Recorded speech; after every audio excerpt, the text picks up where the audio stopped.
প্রথমে শিয়ালদা, তারপর হাওড়া। মানুষ খুব খুশি। নিত্যযাত্রীরা, যাদের জন্য স্টেশন, তারাই এতদিন কষ্ট ভোগ করছিলেন। মানুষ বলছেন, নিত্যযাত্রীরা বলছেন অবশেষে ব্যবস্থা নেওয়া হলো। আর কেউ কেউ বলছেন 15 বছরের জঞ্জাল পরিষ্কার হচ্ছে। ব্যাপারটা কি জানেন তো? স্টেশন চত্বর, স্টেশনের ভিতরে এই জায়গাগুলো দীর্ঘ বছর ধরে যাত্রীদের জন্য ছিল না। যাত্রীদের বস্তা পেরিয়ে, লাফ দিয়ে, হকারদের পাশ কাটিয়ে, ফলের দোকানের পাশ দিয়ে ট্রেনই মিস হয়ে যেত। মানুষ খুব খুশি। স্বভাবতই প্রশ্ন ওঠে যে তাহলে স্টেশনের বাইরে, ভিতরে যে হকাররা এতদিন ব্যবসা করছিলেন তাদের কি হবে? তাদের পেট চলবে কি করে? নিশ্চয়ই বড় প্রশ্ন। সরকার, রেল প্রশাসন নিশ্চয়ই ভাববেন এটা নিয়ে। কিন্তু আমি বাঁচবো বলে, আমার সংসার চালাবো বলে বেআইনিভাবে রোজগার করব, বেআইনি পথ খুঁজব, বেআইনিভাবে জায়গা জবরদখল করে থাকব, এটাও তো হয় না। সব মানুষই যদি বলে আমরা বেআইনিভাবে সব জায়গা দখল করে নিয়ে ব্যবসা করব, সেটা হয় না। তাহলে বাকিরা কেন রেলকে পয়সা দিয়ে সেখানে স্টল নিয়েছেন? তাদের কি হবে? আসলে কি জানেন, এখন এই যে বুলডোজার রাজনীতি বা যোগী মডেল, এটা নিয়ে মানুষ দুরকম অভিমত প্রকাশ করছেন। বেশিরভাগ মানুষ বলছেন হ্যাঁ, অত্যন্ত দ্রুত অ্যাকশনের প্রয়োজন, না হলে এই দীর্ঘদিনের সিন্ডিকেট রাজ, বেআইনি বাড়ি, বেআইনি বাজার, যত্রতত্র বসে পড়া ব্যবসা নিয়ে, এগুলোকে খতম করা যেত না। কিন্তু এই বিষয়টাকে নিয়েই আবার একটা অন্য ন্যারেটিভ তৈরি করা হচ্ছে, ওস্কানো হচ্ছে, ওস্কানোর রাজনীতি শুরু হয়ে গেছে। তবে কি এবার এই বুলডোজারকে নিয়ে শুরু হবে নতুন যুদ্ধ? বুলডোজার বনাম কনস্টিটিউশন, জনরোষ বনাম ডিউ প্রসেস। আজকের এই ভিডিওতে আমি বলবো কেন বাংলার বেশিরভাগ মানুষ বুলডোজার অ্যাকশন চাইছেন, আর কেন তৃণমূল বা বিরোধী দল অন্য কোনো এটাকে একটা রাজনৈতিক ন্যারেটিভে পরিণত করতে চাইছেন। जहां इलीगल कंस्ट्रक्शन हुआ है, कब्जा हुआ है, जिसका कारण लोगों को असुविधा हो रही है, जिसके कारण आगजनी आदि ऐसे घटनाएं हो रही है, ये सारा निष्कासन होगा, सारा का समाधान हमारी सरकार करेगी। দুইজনেই চাইছেন। একজন চাইছেন সুস্থ সমাজ ব্যবস্থা, বেআইনি ব্যবস্থাকে ভেঙে ফেলা।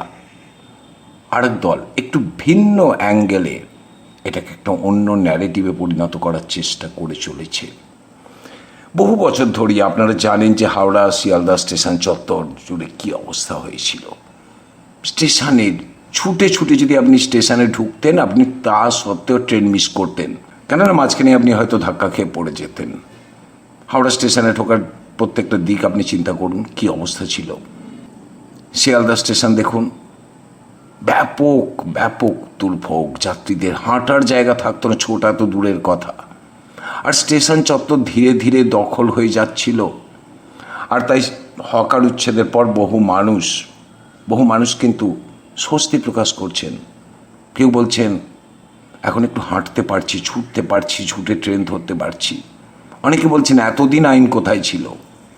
আসলে কি জানেন তো, এই বুলডোজারের পিছনে, বুলডোজার যাওয়ার পিছনে, বুলডোজার রাজনীতির পিছনে রয়েছে মানুষের জমে থাকা বছরের পর বছর যে ক্ষোভ মানুষের মধ্যে জমে রয়েছে, সেগুলোই বিস্ফোরিত হচ্ছে। তারা আইন কি আছে কি নেই এসব দিক দেখছে না। তারা দেখছে যে যা এতদিন পাহাড়ের মতন চেপেছিল সমাজের বুকে বেআইনি সব কিছু, সেই সমস্যা খুব তাড়াতাড়ি সমাধান হয়ে যাচ্ছে। আর তাই সোশ্যাল মিডিয়া এখন অনেকে বলছেন 24-25টা নয়, 400 বুলডোজার লাগবে পশ্চিমবঙ্গকে ঠিক করতে। 400 বুলডোজার, কি বুঝছেন? আমি তারক ঘোষ, আর আপনারা দেখছেন ভয়েস 9 বাংলা। আর এই আবহতেই বিজেপির অ্যাগ্রেসিভ স্ট্যান্সটা সামনে এসেছে। দার্জিলিংয়ের বিজেপি সাংসদ রাজু বিস্তা ঘোষণা করে দিয়েছেন উত্তরপ্রদেশ থেকে 24টা জেসিবি আনা হচ্ছে। তিনি পরিষ্কারভাবে বলেছেন যে শিলিগুড়িতে কোনো অবৈধ নির্মাণ রাখা হবে না। কিন্তু তার এই মন্তব্যকে কেন্দ্র করে বাংলায় বারবার উঠছে যোগী মডেল। কেননা যোগী মডেল মানে বুলডোজার, উত্তরপ্রদেশের, এটা শুধুমাত্র একটা প্রশাসনিক অ্যাকশন নয়, এটা একটা পলিটিক্যাল মেসেজ। বুলডোজার পাঠাবো মানে যে সত্যিকারের বুলডোজার আপনার বাড়ির সামনে হাজির হয়ে যাবে তা নয়, এটা একটা প্রতীক। বেআইনি যা কিছু আছে তাকে ভাঙার প্রতীক হচ্ছে এই বুলডোজার। কাজে আপনি বুলডোজার মানে একটা বিশাল বুলডোজার আপনার বাড়ির সামনে চলে এলো, ভেঙে তছনছ করে দিলে, এরকম নাও হতে পারে। বুলডোজার মানে একটা প্রতীক, একটা মেসেজ যে বেআইনি কাজ, বেআইনি বাড়ি, বেআইনি বাজার বসিও না, সেগুলো ভেঙে দেওয়া হবে। তারপর নিয়ম মেনে যা করা হয় সেইভাবে নোটিশ পাঠানো ইত্যাদি কাজগুলো করা হবে। কিন্তু হবে, অতি দ্রুত অ্যাকশনটা হবে, এটাই যোগী মডেলের বৈশিষ্ট্য। আর এটাই মানুষ মেনেছে, যদিও এ নিয়ে বিতর্ক রয়েছে। আমাদের দেশ জুড়ে সুপ্রিম কোর্টও কিছু আদেশ দিয়েছেন। আসলে কি জানেন তো, এই দখলদারি, যে কোনো জায়গা দখল করে নাও, রাস্তার পাশে পিডব্লিউডির জায়গা দখল করে নাও, রেলের জায়গা দখল করে নাও, রেলের যে জায়গা পড়ে রয়েছে দীর্ঘদিন ধরে সেখানে চাষাবাদ করো, মানে দখল করাটা যেন অধিকারের মধ্যে চলে এসেছিল। রাজনৈতিক দলের কিছু অনুগত ব্যক্তিদের, যে রাজনৈতিক দল দীর্ঘ বছর ধরে পশ্চিমবঙ্গে শাসন চালিয়েছে, 34 বছর ধরে, 15 বছর ধরে। আর এই বেদখলকারীদেরও রেহাই নেই। বেদখল তো করলো, কিন্তু তার জন্যও দিতে হবে টাকা। প্রতিদিন তাদের তোলা দিতে হতো, রাস্তার ধারে, স্টেশনের ধারে, রেলের জায়গা বসেই তোলা দিচ্ছে অন্য লোককে। রাজনৈতিক দলগুলো, বিশেষ করে আপনারা জানেন যে যারা বর্তমানে একবারে বিরোধী দলে পরিণত হয়েছে, সেই তৃণমূলের মাসলম্যান, লোকাল নেতা, কোচি নেতা, এরা সব টাকা তুলতো বলে অভিযোগ। আসলে সবই অভিযোগ, কিন্তু অভিযোগগুলো আস্তে আস্তে প্রমাণিত হচ্ছে। কিন্তু দেখুন, এইখান থেকে একটা প্রশ্ন উঠে আসছে বিরোধীদের কাছ থেকে, কারণ বিরোধীদের কাছে এটা একটা ভয়ঙ্কর প্রেসিডেন্ট। তারা প্রশ্ন তুলছে আইনের সীমাটা কোথায়। আর এই জায়গাটা থেকে ন্যারেটিভ বদলানোর চেষ্টা কিন্তু তৃণমূল করতে পারে, কেননা তারা এই বুলডোজার পলিটিক্সকে একটু ভিন্নভাবে প্রতিষ্ঠা করার চেষ্টা করবে সাধারণ মানুষদের কাছে, বিশেষ করে যারা বেআইনিভাবে এলাকা দখল করেছিল তাদের কাছে, তাদের উত্তেজিত করার চেষ্টা হতে পারে বলে স্থানীয় মানুষজন বলছেন। और उस आवश्यकता के अनुरूप हम लोगों को जो आवश्यक लगा, आज भी हम लोग कहीं अतिक्रमण होता है तो उसको खाली कराने के लिए उसी का इस्तेमाल होता है। तो बुलडोज़र यह इंफ्रास्ट्रक्चर को भी दे सकता है और साथ साथ अतिक्रमण को भी हटा सकता है। और यूपी जो भी कार्यक्रम करता है टू द गाइडलाइन तय करता है। দেখুন, পার্ক সার্কাস একটা সংবেদনশীল এলাকা। এখানে যদি ভবিষ্যতে বড় উচ্ছেদ অভিযান হয়, তাহলে স্বাভাবিক সেটাকে কেন্দ্র করে একটা রাজনৈতিক উত্তেজনা তৈরি হতে পারে। কেননা এই এলাকাটা শুধুমাত্র একটা জায়গা নয়, ইমোশনালি, পলিটিক্যালি ভীষণ সেন্সিটিভ এলাকা। আর এখানে বুলডোজার অ্যাকশন হলে তৃণমূল সেটাকে গরিবের উপর আঘাত বলে প্রচার করবে, বা অন্য কোনো অ্যাঙ্গেল দেওয়ার চেষ্টা করবে, বা বলতে পারে এটা একটা টার্গেটেড অ্যাকশান। এবং টার্গেটেড অ্যাকশানটাকে বলে তারা ন্যারেটিভে পরিণত করার চেষ্টা করতে পারে বলে মনে করছেন অভিজ্ঞজন, রাজনৈতিকভাবে যারা অভিজ্ঞ তারা মনে করছেন। আর শুধু সেটাই নয়, আসানসোল ফাঁড়ি ভাঙচুরের ঘটনাও নতুন করে আলোচনায় আসছে, কেননা বিরোধীরা প্রশ্ন তুলছে। বিরোধীরা, তৃণমূলের কিছু কিছু নেতা প্রশ্ন তুলছে, বলছে যেখানে প্রশাসনিক থানাতেই আক্রমণ হচ্ছে সেখানে বুলডোজার কি সমস্যার সমাধান করে দেবে, নাকি আরও বড় সামাজিক আর রাজনৈতিক ক্ষোভ তৈরি করতে পারে। এটা ছড়ানোর চেষ্টা হচ্ছে বিভিন্ন জায়গায়, অলিতে গলিতে, বিভিন্ন জায়গায়। আর এখান থেকে কিন্তু একটা পলিটিক্যাল ব্যাটল তৈরি হচ্ছে ভিতরে ভিতরে। যারা রাজনীতি সচেতন তারা বুঝতে পারছেন যে একটু অন্যভাবে মানুষের কাছে অন্য ধরনের ন্যারেটিভ তৈরি করার চেষ্টা চলছে।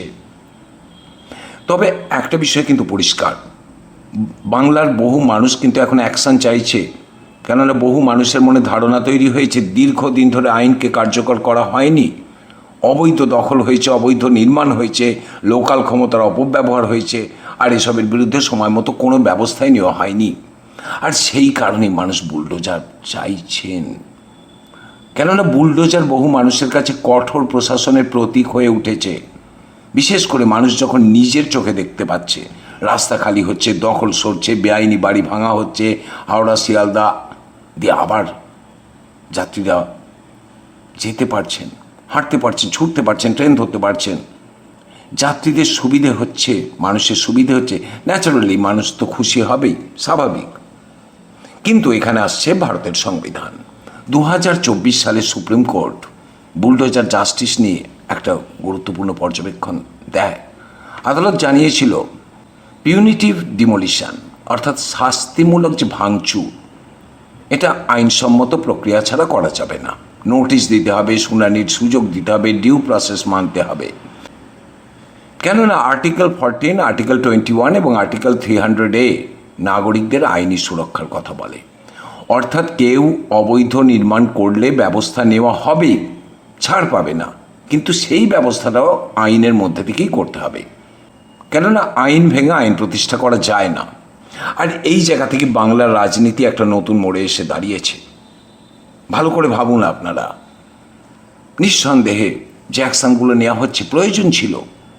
বছরের পর বছর ধরে কাজগুলো করা হয়নি, অনেক সময় ছিল, অনেক সময় আদালতে যাওয়া যেত, তার বিচার ব্যবস্থাও শেষ হয়ে যেত বলে মনে করছেন মানুষজন। কিন্তু সেগুলো জমিয়ে রাখা হয়েছিল নিজেদের স্বার্থে, এটাও জনগণ বলছেন, তোলার রাজনীতির জন্য অভিযোগ। ফলে একদিকে বিশাল জনরোষ আর অন্যদিকে সংবিধানের একটা সীমারেখা। মানুষ চাইছে কঠোর অ্যাকশন, আবার অন্যদিকে উঠছে ডিউ প্রসেসের প্রশ্ন, অনেকে প্রশ্ন তুলছেন। আর এই দুইয়ের মাঝ থেকে হয়তো তৈরি হতে পারে বাংলার আগামী রাজনৈতিক ন্যারেটিভ। কিন্তু শেষ পর্যন্ত বাংলার মানুষ কি বেছে নেবে? দ্রুত বুলডোজার অ্যাকশন, নাকি গয়ঙ্গচ্ছভাবে চলতে থাকবে দিনের পর দিন, বছরের পর বছর অবৈধ নির্মাণ চলবে, ভাঙতে ভাঙতে 20 বছর কেটে যাবে, মামলা চলবে দীর্ঘদিন ধরে? না, এর মানে কিন্তু জনগণ বলতে চাইছে না যে তোমরা আইন ভাঙো, আইন ভেঙে সরকার চলুক, এটা বলতে চাইছে না। আইনকে কাজে লাগিয়ে কঠোর প্রশাসনিক ব্যবস্থা চালু হোক। আপনি কি ভাবছেন? আপনার মত কি? কেননা ঘুঘুর বাসা পশ্চিমবঙ্গে দীর্ঘ 49 বছর ধরে ঘুঘুর বাসা তৈরি হয়েছে। মানুষ জানে, কিন্তু বলবার ক্ষমতা ছিল না। বলতে গেলে শাস্তিমূলক ব্যবস্থা নেওয়া হতো বলে অভিযোগ। আর এই জায়গা থেকে মানুষের মুখে এখন খুশির হাসি। আর বিকল্প ব্যবস্থা নিশ্চয়ই, যে সমস্ত মানুষরা আজ তাদের কাজ থেকে, তাদের ব্যবসা থেকে সরে যেতে বাধ্য হলেন, তার বিকল্প ব্যবস্থা নিশ্চয়ই করা হবে। তার জন্য আইন মাফিক আবেদন করা যেতে পারে। এ বিষয়গুলো যেহেতু আমাদের নয়, নিশ্চয়ই সরকার তাদের কথা ভাববে। কিন্তু এটাও একই সঙ্গে বুঝতে হবে যে বেআইনিভাবে ব্যবসা করাটা সেটাকে ঠিক। আপনারা আপনাদের সুচিন্তিত মন্তব্য লিখুন আর দেখতে থাকুন ভয়েস 9 বাংলা, আপনাদের চ্যানেল, মানুষের পাশে, ন্যায়ের পাশে।